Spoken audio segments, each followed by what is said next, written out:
오늘 하나님 말씀은 신약성경 에베소서 5장 21절로 33절까지 말씀입니다. 신약성경 에베소서 5장 21절로 33절까지 말씀.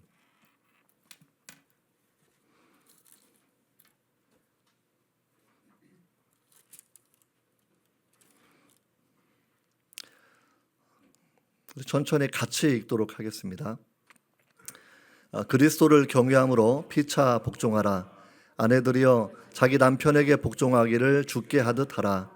이런 남편이 아내의 머리됨이 그리스도께서 교회의 머리됨과 같음이니 그가 바로 몸의 구주시니라. 그러므로 교회가 그리스도에게 하듯 아내들도 범사에 자기 남편에게 복종할지니라. 남편들아 아내 사랑하기를 그리스도께서 교회를 사랑하시고 그 교회를 위하여 자신을 주심같이 하라. 이는 곧 물로 씻어 말씀으로 깨끗하게 하사 거룩하게 하시고 자기 앞에 영광스러운 교회로 세우사 티나 주름 잡힌 것이나 이러한 것들이 없이 거룩하고 흠이 없게 하려 하심이라.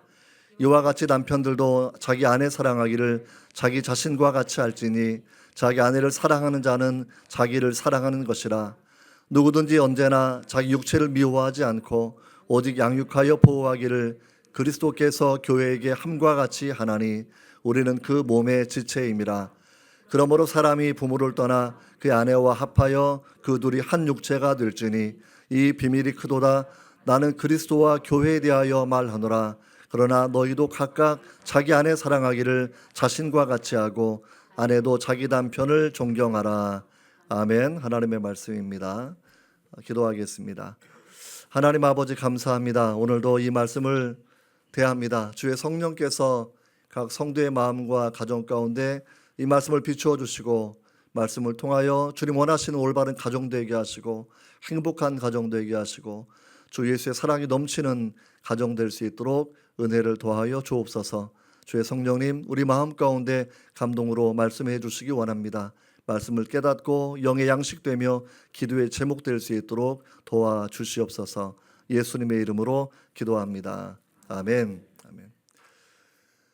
봉독한 말씀을 통해서 교회와 가정, 그 신비한 사랑이라는 제목을 가지고 함께 은혜를 나누기를 원합니다.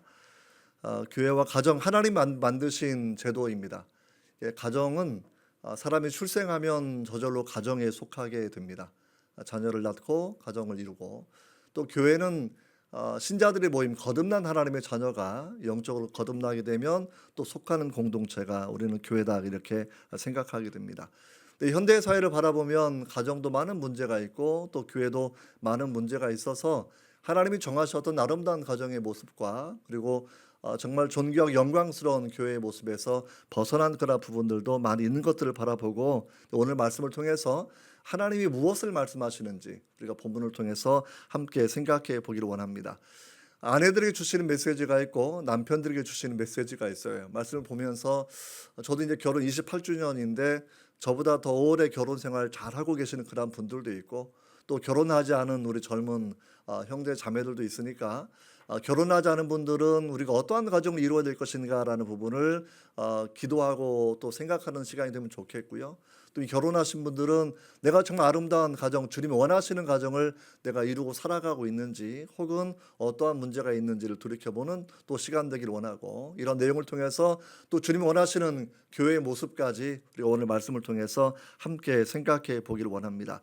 우리 한국어 성경을 바라보면 22절부터 한 단락으로 되어 있는데 우리가 헬라어 성경 바라보면 21절이 썸미트 이 말이 이제 독립된 구절이어서 전체적으로는 21절부터 33절까지가 한 단락으로 이루어져 있다고 생각합니다.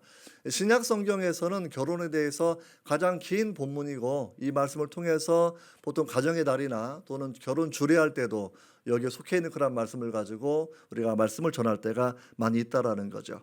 자, 이 말씀을 우리가 먼저 이해할 때 가장 중요한 단어는 5장 18절 말씀인데 5장 18절 말씀을 한번 잠깐 같이 읽어보도록 하겠습니다. 시작.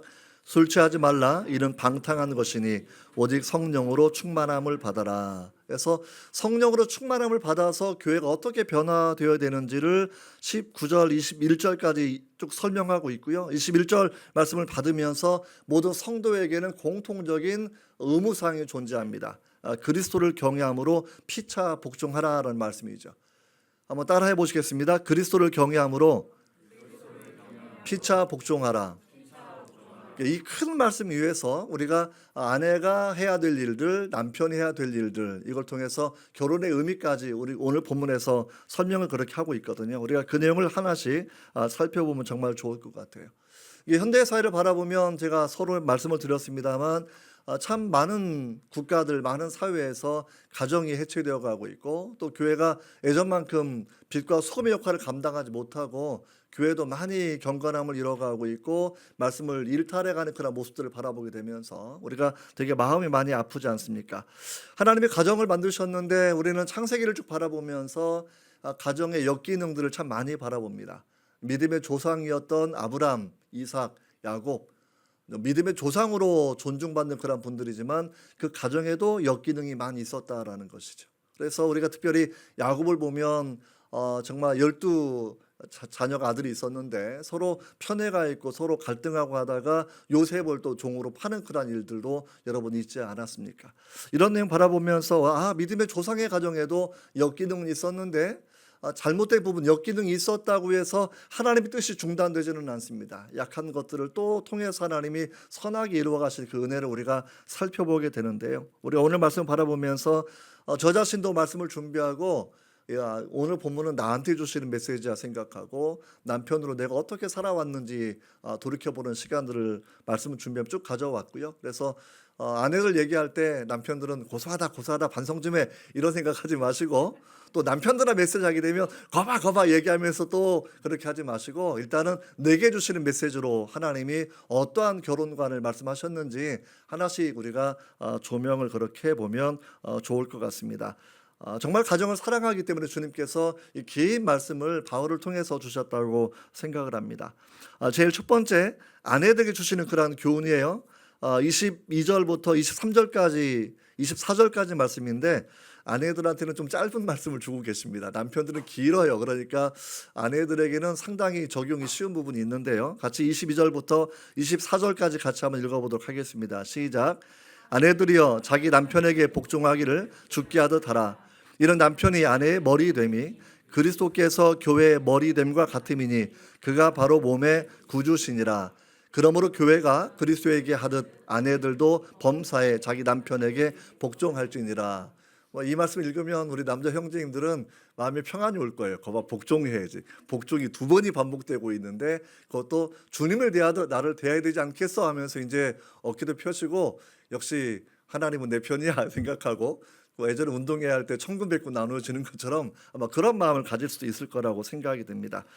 그런데 일단 가장 중요한 것은 주께서 모든 성도에게 남성과 여성과 관계없이 그리스도에게 복종하는 것처럼 피차간에 복종해야 된다라는 큰 명령을 이미 주셨고요. 그 안에서 아내가 남편을 어떻게 대할 것인가라는 이 관점을 오늘 본문에서 우리가 한 3가지 정도 살펴볼 수가 있습니다.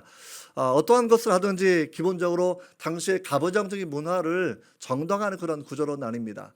늘 이 말씀을 풀어가려고 하면 많은 여학생들은 내가 남편에게 복종해야 됩니까? 내가 뭐가 모자란데 뭐 이렇게 이제 요즘 많이 배운 대학생, 또 대학원생 보면 또 그렇게 생각하는 경향도 사실은 많이 있다라는 거예요. 그래서 하도 여성의 권리가 신장되는 사회니까 일부 목사님들은 이 말씀을 굉장히 약화시켜가지고 그냥 뭐 사랑하라는 말입니다. 이게 말을 바꾸어 설명하기도 하는데 성경을 왜곡하면 안 되겠죠. 성경 자체는 그대로 아내에게 주님을 대하는 것처럼 남편을 대하고 복종해야 됩니다라고 말씀을 하고 있다라는 거죠.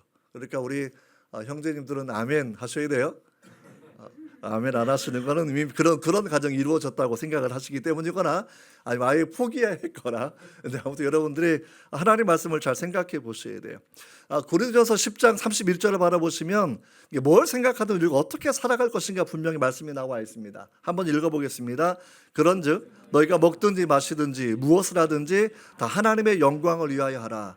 이 말씀 안에서 하나님의 영광을 위해서, 그리스도의 영광을 위해서 아내가 남편에게 복종해야 된다고 말씀을 하고 있는데, 원어 헬라어 성경을 바라보면 아내들이요 자기 남편에게 죽게 하듯이 하라 되어 있고, 복종이라는 말은 원래 원문에 그 부분은 없습니다. 다만 앞에 문자가 연결되기 때문에 내용상 복종이라는 말이 되어 있고, 그 다음 구절도 복종이 되어 있어서 내용상 복종은 분명하게 원문의 뜻에 해당된다라고 그렇게 생각할 수가 있습니다.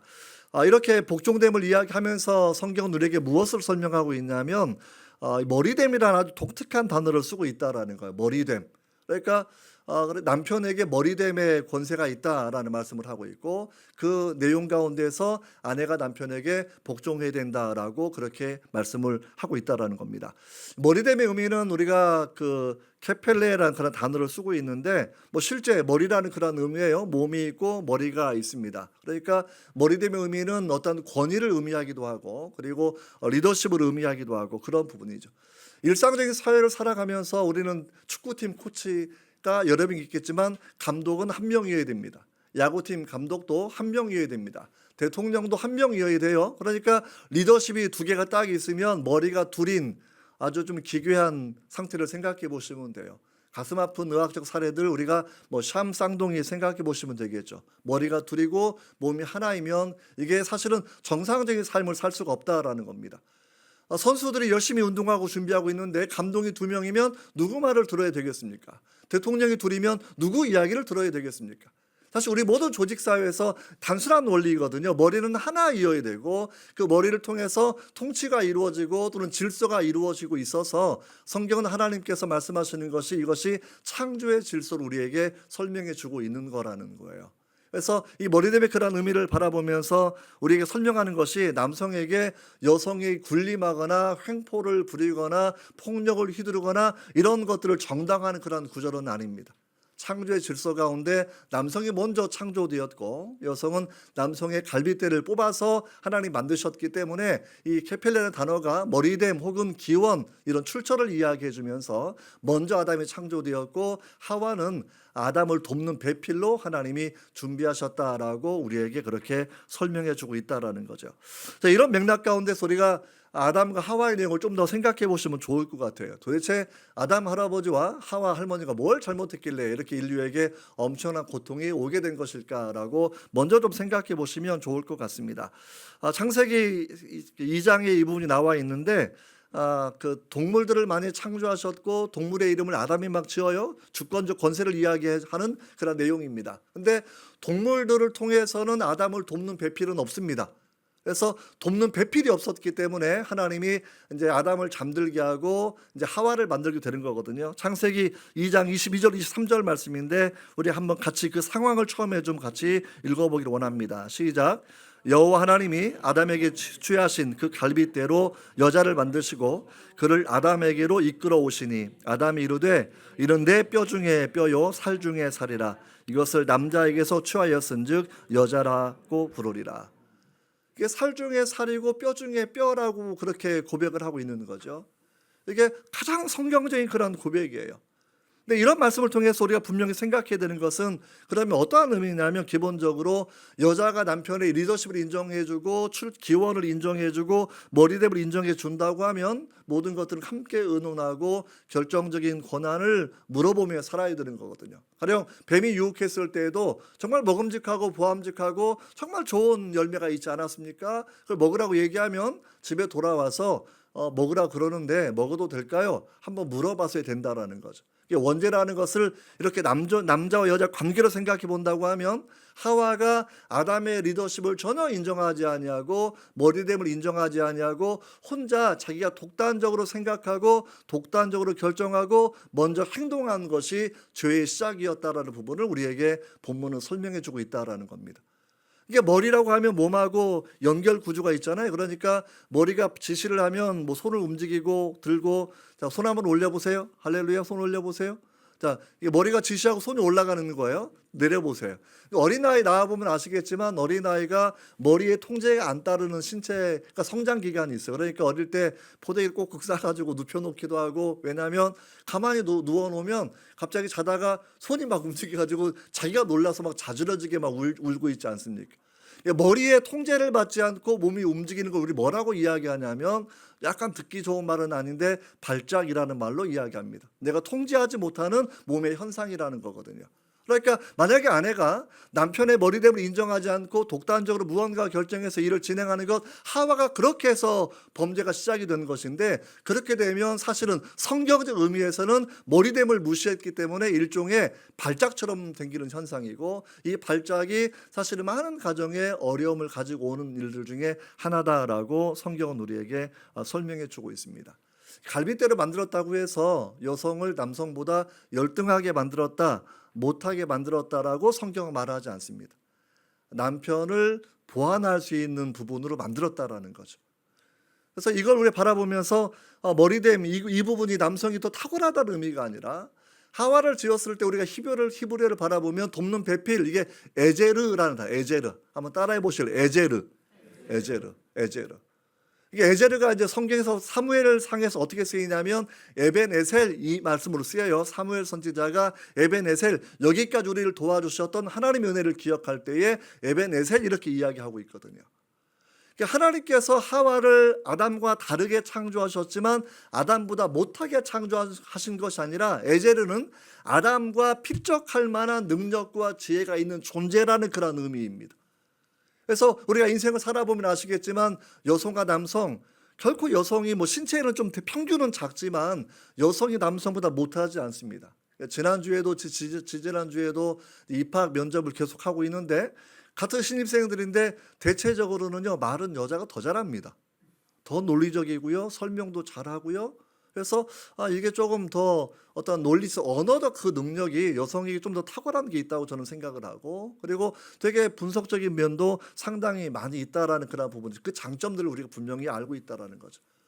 남성 혼자 인생을 살아간다고 하면 되게 여성보다 말도 더 잘하고 논리적인 그런 사람도 드물게는 있겠지만, 대부분의 경우에는 여성 아내의 도움이 올바른 판단을 내리는데 굉장히 유익할 때가 많이 있다라는 거예요. 남성이 놓쳤던 부분을 여성이 세밀하게 기억하고, 남성은 목적 지향적이고 되게 성취 지향적이지만 여성은 관계 지향적이고, 이런 걸 고려하면서 균형을 맞추도록 분명히 하시는 그 부분은 분명히 하나님이 아담의 돕는 배필로 하와를 만드신 게 분명히 맞다라는 거예요. 이 부분은 성경에서 말하는 그런 부분이고, 이것이 남성의 우월주의를 말하는 건 결코 아닙니다. 구원에 있어서 남성, 여성은 어떠한 차별도 존재하지 않습니다. 하나님 형상으로 창조했을 때에도 아담과 하와는 어떠한 차별도 존재하지 않습니다. 다만 머리됨, 축구 감독이 한 명이어야 되고, 대통령이 한 명이어야 되고, 사단장이 한 명이어야 되는 것처럼, 가정에서 여성이대로 더 똑똑한 경우가 있어요. 더 판단력이 좋은 경우가 있지만, 그때는 모든 것을 의논하고 대화를 하면서 마지막에 도장 찍는 것, 리더십의 행사를 하나님은 남성에게 주셨다라고 말씀하고 있습니다. 할렐루야. 좀 다행스럽죠. 할렐루야. 그렇죠? 이렇게 분명히 생각하셔야 되는데, 돕는 배필을 창조하셨다라는 거예요. 그런데 돕는 배필인데 남편에게 죽게 하듯 복종하라고 말씀하고 있는데, 언제나 어디서나 주님께 복종은 우리가 완전하게 해야 되는 거잖아요. 남편에게 복종은 제한되어 있습니다. 그러니까 내게 언제나 내가 왕이야, 내 마음대로 내 왕국이야라고 얘기하면서 완벽한 복종을 원하지는 마십시오. 어떤 때 복종하지 않을 수 있을까요? 양심에 위배되는 일은 복종하면 안 됩니다. 말씀에 위배가 되면 복종하면 되지 않습니다. 예전에도 신문을 보니까 되게 못된 남편이 아내를 학대하고 때로 성매매 시키는 남편 옛날에 있었다, 신문에 잠깐 나오더라고요. 사기를 치거나 다른 부도덕한 일을 시켰을 때는 아내가 거부해야 돼요. 왜? 말씀 안에서 가정이 이루어지는 것이지, 말씀 밖에서 가정이 이루어지는 것은 분명히 아니기 때문입니다. 그래서 죽게 하듯이 하는데 주의 말씀 안에서 남편에게 복종하는 것, 그리스도의 영광을 위해서 그 머리됨을 인정해주고 복종하는 것. 그래서 정말 지혜로운 일은 아내가 더 지식이 있고 더 판단력이 좋고 더 보는 눈이 예리할 수 있지만, 자녀 앞에서 결정할 때에는 충분하게 남편에게 의견을 제시해주고 마지막 파이널리 결정 내리는 것은 남편이 내리게 하셔야 된다는 거예요. 그래야 자녀가 가정의 아름다운 모습을 바라보면서 아빠를 존경하고 아빠를 존중하고, 또 그 안에서 현숙하게 남편을 돕는 그 어머니를 바라보면서 아름다운 가정의 그런 모델들을 이루어 나갈 수 있다라고 우리 그렇게 생각하게 됩니다. 그 다음 말씀 23절 바라보시면 되게 중요한 단어 하나가 나와요. 머리대로 설명한 이후에 그가 바로 몸의 구주시다. 그가 의미하는 게 뭐냐? 예수님이냐? 그러면 뭐 전혀 문장상 내용이 없습니다. 몸의 구주라는 말이 우리를 구원하시는 분, 우리 몸을 돌보시는 분, 그러니까 정말 주께서는 우리에게 선인이나 악인이나 해도 햇볕도 주시고 물도 주시고 뭐 이렇게 하는 부분이니까 하나님 은혜를 말하기에 충분하다라고 그렇게 우리가 생각할 수가 있습니다. 근데 이 말씀을 남편에게도 부분적으로 적용하고 있다라는 거예요. 남편은 아내의 몸의 구주입니다. 이게 무슨 얘기냐면 아내를 돌보고 아내를 보호하고 아내를 이끌어주고 아내를 이렇게 그 물질적으로나 마음적으로나 배려하고 보호하는 그런 사람이 원래 남성의 사명이라는 거죠. 물론 인생을 살면서 저도 학교를 박사과정 끝날 때까지는 뭐 아내가 저보다 경제 생활을 더 많이 했죠. 그래도 경제 생활을 많이 하고 월급을 더 많이 받는다 그래도 중요한 건 아내가 남편을 존중해야 되는 부분이고 남편은 그 영역 안에서 역시 우리 가정을 이루는데 중요한 기준을 분명히 삼아야 된다라는 거. 그래서 늘 기도하는 제목이 하나님 내가 내 아내를 돕고 돌보고 우리가 보호할 수 있는 그 능력을 달라고 기도하시고 혹시 뭐 건강이 약하고 또는 여러 가지 문제가 못한다고 해도 늘 기도하고 품고 사랑하고 인격적 대우하는 모든 것들은 남성이 해야 되는 일이라고 우리가 그렇게 생각해 볼 수 있습니다. 그래서 이렇게 간단하게 3절 세 가지 절로 여성에 대해서는 아주 쉽게 말씀이 끝나요. 그러니까 주님을 섬기는 방법 중에 한 부분으로 남편을 주께 대하는 거예요.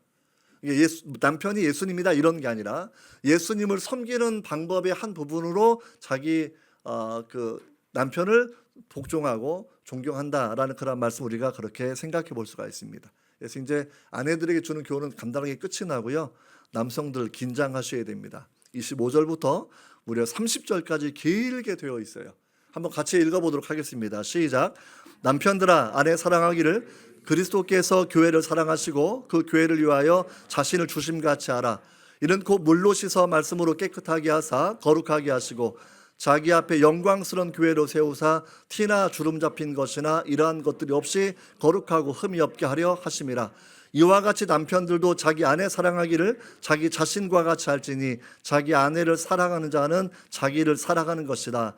누구든지 언제나 자기 육체를 미워하지 않고 오직 양육하여 보호하기를 그리스도께서 교회에게 함과 같이 하나니 우리는 그 몸의 지체임이라. 1, 2, 3, 4, 5, 6 무려 6개의 절, 여성에 주는 아내들이 주었던 3절보다는 2배로 주셨으니까 상당히 가정의 문제의 원인은 남성에게 있다, 이런 판단은 여기에 있을 거라고 생각이 됩니다. 그래서 우리가 이걸 조목조목 바라보면서 도대체 뭐가 문제일까, 이 부분 한 번 더 생각해 보시면 좋을 것 같아요.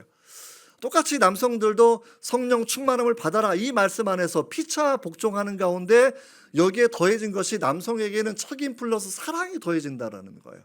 그러니까 남성에게는 하나님이 더 엄격한 걸 원하시는 거예요. 오늘 본문을 잘못 해석하면 사람들이 아내에게 남성에게 죽게 하듯 복종하라 이 말만 생각하고 가부장적인 문화입니다 반항하려고 하는데 결국 그렇지 않아요. 로마 시대나 그리스 시대에는 남편의 권력이 황제의 권력과 똑같습니다. 그냥 아내는 수단이고요. 자식들도 재판 없이 죽이고 살리는 권세가 아버지에게 다 있다라는 거예요. 이런 상황 가운데서 성경은 뭐라고 설명하냐면 아내 사랑하기를 네 목숨을 다해서 주는 사랑을 하라는 거예요. 결국 수단이 아닙니다. 재미를 삼는 수단도 아니에요. 내가 주께서 교회를 위해서 목숨을 주셨던 것처럼 아내를 어떻게 사랑해야 되느냐, 네 생명을 준 것처럼 사랑하라고 말씀을 하고 있는 거죠. 우리 집사님, 권사님, 자매는 아멘 하셔야 돼요. 아멘? 그렇죠. 일단 좋아 보이죠? 또 이제 천국은 또 우리 편입니다. 자, 이런 배경 가운데 말씀을 좀 생각해 보시면 이런 내용이, 먼저 사랑의 세 종류를 잠깐 우리가 먼저 생각해 봐야 됩니다. 사랑. 어떤 사랑이죠? 에로스라는 그런 사랑이 있어요. 두 번째는 필리에, 근데 줄여서 그냥 필로스라는 사랑이 있고요. 세 번째는 아가페의 사랑이 있습니다. 자, 에로스는 뭘까? 에로스. 우리가 에로틱하다 이런 얘기 하는 것처럼 남녀 간의 사랑을 기반으로 설명했을 때 우리는 에로스의 사랑이다라고 얘기하는 부분이죠. 내가 한눈에 반한 사람, 우리는 그 사람을 사랑하고 또 그 사랑 때문에 결혼을 하게 돼요. 뭐 서로 복음성가 부르다가 눈이 맞아서 결혼하시고 이런 것처럼 우리가 이 가슴 뛰게 하는 사람을 만나게 되면 매일 보고 싶고 또 보고 싶고 이러다가 차라리 그냥 같이 결혼하고 살자 이렇게 생각하면서 이제 우리가 결혼을 그렇게 하고 있지 않겠습니까? 이런 에로스의 사랑이 분명히 필요하고 사랑의 시작점일 수 있습니다. 그러나 더 중요한 것이 아내와 남편에게 필요한 것이 필로스의 사랑이에요. 필로스는 우정이에요, 우정. 인생을 살면 이렇게 좋은 친구가 없습니다. 내 속마음을 다 터놓고 이야기할 수 있고, 그리고 대부분은 내 편이지 않습니까? 같이 얘기하다 보면 누군가 대화에서 어떤 사람이 나오면 일단 그 사람은 죽일 놈이 되고 다 내 편이 되고 함께 내 입장에서 생각하고 함께 고민하는 것, 사실은 이렇게 좋은 친구가 있을 수가 없겠죠. 하여튼 이 우정을 넘어서서 세 번째 원하는 것이 아가페의 사랑입니다. 그리스도께서 교회를 사랑하신 것은, 이게 에로스와 필로스는 내가 우정을 나눌 만한 친구, 내가 사랑할 만한 여성과 남성, 그 사람이 가지는 덕목이나 아름다움이나 무엇인가 있다라는 것인데, 아가페는 그게 아니라 상대방은 흠도 많고 티도 많고 결점도 많은데 사랑하는 게 아가페의 사랑이라는 거예요. 오늘 보면 26절이야 바라보지 이렇게 되어 있는데, 물로 씻어 말씀으로 깨끗하게 하셨고 그 앞에 그 다음 절 바라보면 티나 주름 잡힌 것이 없다 이렇게 나와 있는데, 반대로 말하면 씻어야 될 만큼 더러운 상태라는 거예요. 티도 있고 주름도 있다라는 거예요. 이것이 교회를 마치 우리가 한국교회 바라보면 문제가 참 많다라고 생각을 하고 있지 않습니까? 바울이 초대교회를 바라볼 때 고린도 교회의 도덕성은 세상보다 못했다라는 거예요. 빌립보서나 에베소 교회나 갈라디아서나 세상보다 못한 도덕성을 가졌을 때가 많이 있었고, 그렇게 불결하고 흠이 있고 문제가 많이 있었지만 그래도 교회를 사랑하시는 것이 아가페의 사랑이라는 거거든요. 결혼하고 나면 저도 우리가 여러분 마찬가지인데 허니문 갔다 오면 싸움이 또 시작되지 않습니까? 그렇죠? 한눈에 반해서 결혼했는데 허니문 갔다 오면 두 눈이 딱 띄어지게 돼요. 두 눈이 띄어지게 되면 이제 결점이 막 보여요.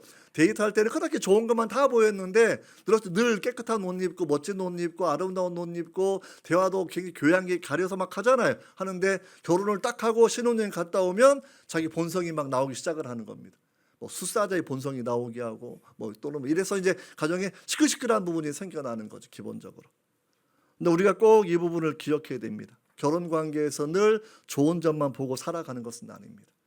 30년의 삶이, 결혼 늦게 하면 40년의 삶이 다른 과정에 살아온 사람들이라는 것이죠. 자기 중심의 관점을 가지고 살아온 사람들이라는 거예요. 아들은 집에서 귀하게 키웠던 아들이고요. 따님도 역시 처갓집에서 얼마나 귀하게 키웠겠습니까? 저도 아들 하나 딸 하나인데 아들 낳고 나서는 어느 집 아가씨를 며느리 삼아야 되나 그 꼬맹이 때도 딴 집 딸만 보고 다니다가 딸 낳고 나니까 숨기고 다녔어요. 누가 그런 말하면 기분 되게 나쁘더라고요. 그래서 이게 아들 가진 마음, 딸 가진 마음이 서로 달라질 수밖에 없는데, 우리가 그 마음을 함께 누려보면서 오늘 본문을 그렇게 생각해 보셔야 됩니다. 아가페의 사랑은 완전해서 사랑하는 것이 아닙니다. 흠이 없어 사랑하는 것이 아닙니다.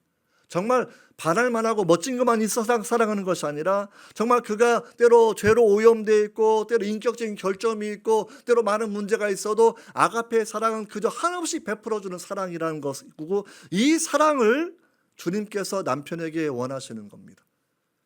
흠이 많은 교회를 주님이 사랑해서 자신의 물과 피를 다 쏟으시고 사랑해 주셨던 것처럼, 남편은 아내 살면서 때로 흠이 있고 때로 연약함이 있다고 해도 그 모든 것들을 아가페의 사랑으로 사랑하라는 거예요. 우리가 남편과 아내는 이 세 종류 사랑이 다 필요한 겁니다.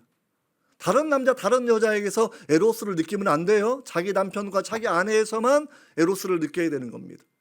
자기 남편과 아내에게서만 필로스 우정을 느끼셔야 돼요. 더 깊은 대화를 나누셔야 돼요. 친구 만나면 대화를 많이 하는데 집에만 가면 대화 안 하는 분들이 있어요. 하지만 더 많은 것들을 이야기하셔야 됩니다. 아내가 내 전공 영역에서 모르는 게 있겠지만 전체적인 판단력은 더 정확할 때가 많습니다. 아내에게 다 털어놓으셔야 돼요. 그러면 아내가 내 몸의 일부인 거예요. 일부인 거. 근데 필로스를 넘어서서 아가페의 사랑으로 살아가는 그 우리에게 분명히 말씀하시는 것. 이 아가페의 목적이 무엇이냐라고 26절에 바라보면 물로 씻어 말씀으로 깨끗하게 하시는 것, 물로 씻어 말씀으로 깨끗하게 하는 것, 죄 사해 주는 것. 그래서 우리가 에스겔서 36장을 바라보면 굉장히 중요한 말씀이 있습니다. 같이 한번 읽어보도록 하겠습니다. 시작. 맑은 물을 너희에게 뿌려서 너희로 정결하게 하되 곧 너희 모든 더러운 곳에서와 모든 우상 숭배에서 너희를 정결하게 할 것이며 또 새 영을 너희 속에 두고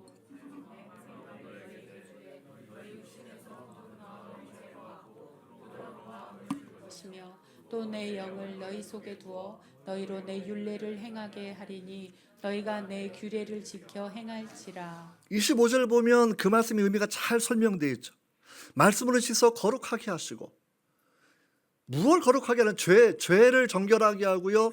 더러운 것에서, 그리고 우상 숭배에서 정결하게 해서, 우상 숭배는 하나님 대신에 다른 걸 지금 사랑하는 거예요. 하나님 대신에 세상을 사랑하고 하나님 대신에 육신의 정욕과 이생의 정욕과 이생의 자랑과 안목의 적용을 사랑하는 것들, 그게 우상 숭배인데, 그걸 돌이켜서 깨끗하게 씻어주시는 것은 순도 높은 사랑을 회복하게 하시는 하나님의 은혜라는 거죠. 아내가 하나님을 더 사랑할 수 있도록, 남편이 하나님을 더 사랑할 수 있도록 하는 이 부분이 아가페 사랑으로 상호간에 하나님 원하시는 부분이다라고 그렇게 생각하셔야 됩니다. 그 다음에 거룩하게, 20절을 바라보면 거룩하게 하시고 27절에 영광스러운 교회를 세워주시는 것. 우리는 교회 이름 가운데 영광교회도 되게 많아요. 영광교회도. 그렇죠? 근데 이 땅의 교회가 영광스럽다라는 게 아니에요. 이 땅의 교회는 문제가 다 있습니다. 중요한 건 주님 오실 때 신부로 세워진 교회가 진짜 영광스러운 거예요. 그래서 우리는 하나님께서 죄 사함 받고 칭의 의로움을 얻게 되고요, 하나님과 함께 살아가는 성화 거룩함을 이루어가고 있고, 이 거룩함을 넘어서 교리적으로 완성된 것이 영화의 상태이거든요. 글로리피케이션, 영화로운 그 상태가 되는 것. 여러분, 이것이 우리가 바라야 되는 그런 부분이라고 성경은 우리에게 여러분 설명해 주고 있습니다. 고린도전서 6장 11절 말씀도 이 부분을 강조하고 있는데, 고린도전서 6장 11절 같이 한번 천천히 읽어봅니다. 시작. 너희 중에 이와 같은 자들이 있더니 주 예수 그리스도의 이름과 우리 하나님의 성령 안에서 씻음과 거룩함과 의롭다 하심을 받았느니라. 예수 이름의 그 능력으로, 성령의 그 능력으로 죄의 사함과 거룩함과 의롭다 하심을, 그것을 하나님이 주셨다라는 거거든요. 교회 공동체의 특성을 부부 공동체의 주님이 지금 요청하고 있는 겁니다. 부부가 얼마나 신비로운 것인지 우리 그렇게 잘 설명해 주고 있는데, 영광스러운 그날, 성경은 늘 교회와 예수님의 관계를 신부와 신랑으로 비유하고 있어요. 이걸 영적인 비유라서 이게 이해가 안 되면 어쩌면 믿음이 좀 많이 부족한 사람일 수 있습니다.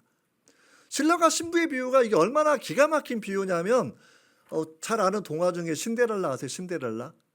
그렇죠? 신데렐라의 원래 뜻이 뭐냐면 제투성이에요. 이게 어머니가 죽고 나서 아버지가 재혼했는데, 이게 계모가 학대해가지고 부엌 아궁이에서 살다가 몸에 제투성이인데, 아무튼 기타 등등 뭐 동화를 제가 말할 시간은 없고, 결국 마지막에 왕자를 만나게 되지 않습니까? 왕자를 만나는 그 순간부터 신데렐라의 모든 것이 다 바뀌어지게 되는 거예요. 왕자와 결혼한 그 순간부터 이미 세자빈이 되는 거고요, 나중에 왕비가 되는 거고요. 자기는 제투성의 삶을 살았지만 결혼하고 나니까 왕자를 섬겼던 모든 신하가 자기 신하가 되는 거예요. 왕의 아버지가 나의 아버지가 되는 거예요. 이게 법적인 권리입니다. 법적인 권리. 히브리서를 바라보면 우리가 그리스도의 피로 말미암아 하나님께 나아갈 수 있다는 부분을 강조하고 있는데, 성부 하나님께 우리가 왜 나아갈 수 있느냐 하게 되면 예수 그리스도의 법적인 신부가 되었기 때문이에요. 저는 신데렐라 동화를 생각해 보면서 마음에 감동받은 게, 그렇게 제투성의 사람, 결점투성의 사람, 그 안에서 귀한 것은 없는 그 상태였지만 결혼이 모든 것을 바꿔내는 것처럼, 신앙의 비밀이 뭐냐? 오늘 본문 가운데 마지막에서 비밀이 크도다라고 지금 이야기하고 있는 거예요. 이게 당시 유럽 이스라엘 사람들, 지금 우리 서양까지 하게 되면 결혼하고 나면 아내의 성을 바꿔요. 제 아내가 원래 홍한나인데 그냥 김한나예요. 김한나. 남편의 성을 받아들이는 거거든요. 이게 성경적 의미는 그렇게 나가는 거예요. 우리가 신랑 되신 예수님의 성을 가진 사람이 되는 거고요. 그래서 결국 예수님께 속했던 모든 것들이 우리의 것이 되는 그 은혜를 성경은 우리에게 설명해 주고 있다라고 여러분 그렇게 말씀해 주고 있습니다. 그래서 늘 질문하는 것이, 사랑할 만해야 사랑하지 않겠습니까? 존경할 만해야 존경하지 않겠습니까? 라고 하는 그런 질문은 기독교 결혼관을 모르시는 분들이 하는 그런 질문입니다. 세상 사람이 하는 그런 질문이에요. 자랑할 만하고 사랑할 만하고 해서 남편 자랑하고 아내 자랑하고 이게 세상 사람이라고 하면 그것은 조건적 계약적 사랑이겠죠. 그게 무너지면 이혼할 수도 있겠죠. 우리 결혼할 때 병들거나 건강하거나 부자거나 가난하거나 우리가 언약으로 결혼하는 그 이유는 이 사랑이 아가페 사랑에 여러분 토대를 두고 있기 때문입니다. 남성 형제님들은 목숨을 걸고 아내를 사랑해 주셔야 됩니다. 말로 하면 안 되고요. 주님이 진짜 죽으신 것처럼 모든 행동과 모든 것이 내 생명을 걸고 아내를 사랑하는 것. 이게 주님께서 하셨던 본을 남편이 본 받아야 된다라고 우리 그렇게 설명해 주고 있습니다. 여러분 이런 거 바라보면서 티도 없다, 주름도 없다. 이게 주름은 뭐예요? 이게 뭐 나이가 든 거의 표시가 아니겠습니까? 나이가 들면 또 티가 많이 생기지 않습니까? 그래서 뭐 성형병원 전문병원 가게 되면 뭐 티도 빼고 뭐 점도 빼고 주름도 빼고 뭐 이게 막 하는 건데, 그렇죠? 교회가 그렇게 힘들고 생명력을 잃어가는 것처럼 보이는 상황이라고 해도 주의 영광의 날에 진짜 영광스러운 교회로 바뀌는 것, 우리가 지금은 이렇게 허점이 많고 결점 많은 성도로 살아가고 있지만 주님께서 우리를 품어주실 그날이 된다고 하면 천사가 부러워하는 아름다운 성도의 모습으로 우리가 바뀐다라는 거죠. 여러분 이 영적인 은혜를 우리가 분명히 기억하셔야 됩니다. 시편 110편 3절 말씀인데 우리 같이 한번 읽어보도록 해요. 시편 110편 3절입니다. 시작. 주의 권능의 날에 주의 백성이 거룩한 옷을 입고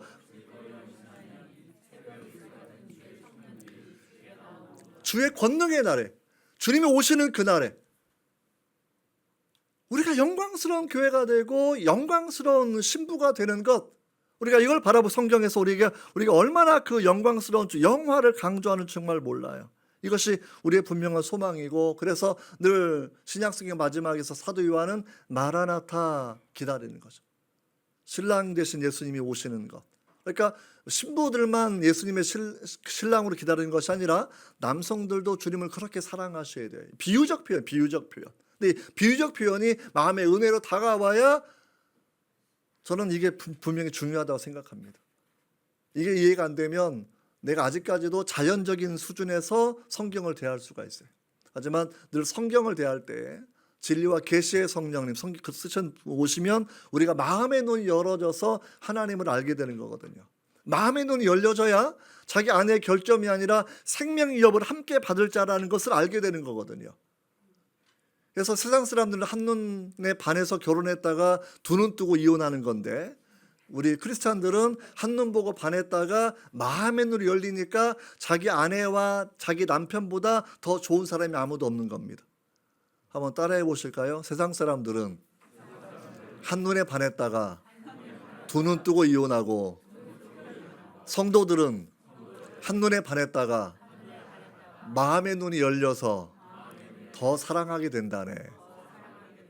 동의하시겠습니까? 그래서 부부 관계를 설명하는 주님은 교회의 원리를 가지고 들어오는 거예요.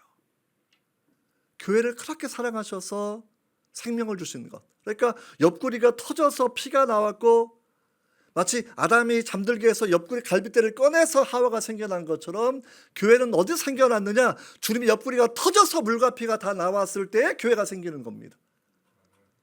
교회가 거기서 나오는 거예요. 부활하신 후에 제자를 만나서 하셨던 것이 옆구리를 보여주시는 거거든요. 물과 피를 다 쏟으신 상한 옆구리를 보여주시면서 샬롬 평안이 있을지어다, 성령을 받을지어다 라고 말씀하셨던 것이 거기에 있다라는 거거든요. 신데렐라가 결혼해서 신분이 완전히 바뀌었던 것처럼 우리 성도들은 예수님을 믿어서 우리 신분이 완벽하게 바뀐다라고 우리 그렇게 여러분 설명해 주고 있습니다. 이러면서 이제 그 29절 말씀은 자기 육체를 미워하지 않고 돌보는 걸 쭉 설명해 줘요. 그러니까 신체에 우리 몸에 기능을 주셨어요. 자기를 보호하는 기능, 자기를 잘 돌보는 기능을 다 주셨습니다. 일부러 자기 몸을 아침마다 찢고 째는 사람 없죠? 늘 돌보지 않습니까? 좋은 것 먹고 따뜻하게 옷을 입히고, 저도 서울 올라올 때 늘 온도 먼저 체크해요. 왜? 포항 살다 보면 서울 감이 없기 때문에 온도 체크 얼마나 날까 생각하고 잠바를 털을 낀 거 입을까, 아직은 털 끼는 건 아니야 생각하고 그냥 털 빼고 올라왔는데 털 빼고 오기 잘했다. 약간은 더운 부분이어서. 근데 여러분 우리가 이걸 생각하면서 정말 자기 몸을 돌보는 게 우리 주신 좋은 본성이거든요. 근데 아내를 자기 몸처럼 사랑하는 거예요. 자기 몸을 사랑하는 것처럼 이웃을 사랑하는 겁니다. 주님의 교육 방식은 되게 손쉽고 아주 쉬운 그런 내용이에요. 그 다음에 우리가 31절을 바라보시면 이제 우리가 결혼에 대한 의미를 한 번 더 우리에게 정리해 주고 있습니다. 31절부터 33절까지 다시 한번 우리 읽어보도록 하겠습니다. 시작. 그러므로 사람이 부모를 떠나 그 아내와 합하여 그 둘이 한 육체가 될지니 이 비밀이 크도다. 나는 그리스도와 교회에 대하여 말하노라. 그러나 너희도 각각 자기 아내 사랑하기를 자신과 같이 하고 아내도 자기 남편을 존경하라. 결혼 주례할 때 쓰는 내용이에요. 지지난주에도 11월 초에 우리 한동대 졸업생 결혼했는데 주례할 때 사용했던 말씀 중에 하나가 됩니다. 우리가 결혼하신 지 제법 많이 되셨고 이제 결혼 또 해야 되는데 그럼 이게 결혼식에 들을 이야기 한 번 더 미리 청년들을 생각해보고 결혼하신 분들은 한번 자기를 되짚어보는 내용을 한번 점검해 보셔야 됩니다. 주님이 원하시는 가정은 어떠한 모습이었는가 하게 되면 31절에 그러므로 남자가 부모를 떠나, 이게 사람인데 영어로 a man으로 되어 있고요. 그래서 남자라는 번역이 좀 더 정확합니다. 남자가 부모를 떠나 그의 아내와 합하여 그 둘이 한 육체가 되어라 라고 말씀을 하고 있는데, 부모를 떠나라는 말이 부모와 자식의 관계가 단절된다라고 말하는 게 아닙니다. 십계명이 하나님 사랑, 이웃 사랑, 사람 사랑인데 그 중에 연결되는 것이 다섯 번째 계명, 내 부모를 공경하라. 이것은 없어지지 않는 그 중요한 계명입니다. 주께서도 고르반, 하나님께 드렸는데 부모한테 안 드리는 건 잘못된 것이라 분명히 말씀해 주셨기 때문에 자녀와 부모는 이게 함께 공동체 유대감 분명히 맞습니다. 근데 뭐가 달라지는 거냐면 부모를 떠나라는 것이 뭐냐면, 그전에는 자식으로서 부모를 먼저 생각하는 것이 우선적인 원리였지만 결혼식한 그 순간부터는 남편이 먼저이고 아내가 먼저라는 거예요. 그 다음에 효도하고 그 다음에 다른 일을 하는 겁니다. 우선성에 있어서 1순위, 2순위가 바뀐 거예요. 그래서 결혼하고 나면 늘 부모님의 자녀가 부부가 더 돈독할 수 있도록, 그렇죠? 늘 이런 마음을 가지고 분명히 살아가는 것이 성경적인 관점이다라고 그렇게 생각해야 할 것입니다. 여러분, 또한 두 번째는 뭐가 되는 것일까요? 둘이 연합하여 하나가 되어야 된다. 기도할 때에는 분방하지 말라고 이야기하고 있습니다. 저는 기러기를 좀 몇 년 했기 때문에 좀 어기긴 했지만 아무튼 그럼에도 불구하고 열심히 방학 때마다 나가서 또 가족을 만났었는데, 이걸 보면서 늘 성경이 말하는 것, 남편과 아내가 하나가 되면 이게 파피루스를 악엽으로 딱 붙인 거거든요. 연합해서 어떠한 것도 틈을 주지 말라는 거예요. 몸도 하나가 되고 마음도 하나가 되고 영도 하나가 되는 것.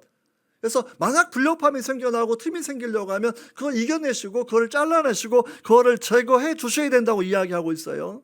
왜냐하면 그것이 베드로전서 3장 7절에 말씀하시는 것처럼 아내가 생명의 엽을 함께 받을 자라고 설명하고 있습니다. 연약한 그릇이고 생명의 엽을 함께 받을 자.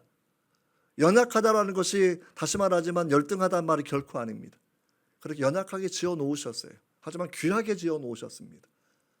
고려자기 귀한 것처럼 연약하지만 정말 가치가 말할 수 없을 만큼 존귀한 게 여성이지 않습니까? 그래서 생명력을 함께 받을 자로 기억하고 살아야 된다라고 말씀을 그렇게 하고 계셨다는 걸 기억하고, 그래서 남편과 아내가 정말 우리가 한 마음 가지고 살아가고 있는지라는 부분을 우리가 점검해 보셔야 된다고 성경은 우리에게 설명해 주고 있습니다. 그래서 이걸 바울이 얼마나 자기 마음속에 감동을 받았는지 32절에 이 비밀이 크도다. 단순하게 남편과 아내 관계가 아니라 그리스도와 교회 관계를 바라보면서 창조의 원리와 구원의 원리가 똑같이 남편과 아내에게 적용되고 있다는 거예요. 그건 그리스도 철학이 가르치지 않습니다. 유대인 철학자들이 가르치지 않는 것들이에요. 유교에서 찾아볼 수 없는 가르침입니다. 다른 종교 인본주의에서도 찾아볼 수 없는 그런 내용이에요. 오직 성경만이 올바른 가정관을 우리에게 말씀해 주고 있다는 겁니다. 성경의 가정관이 무너졌기 때문에 우리 사회가 더 많은 이혼도 하고 복잡해지는 그런 사회가 되고 있다는 것이죠.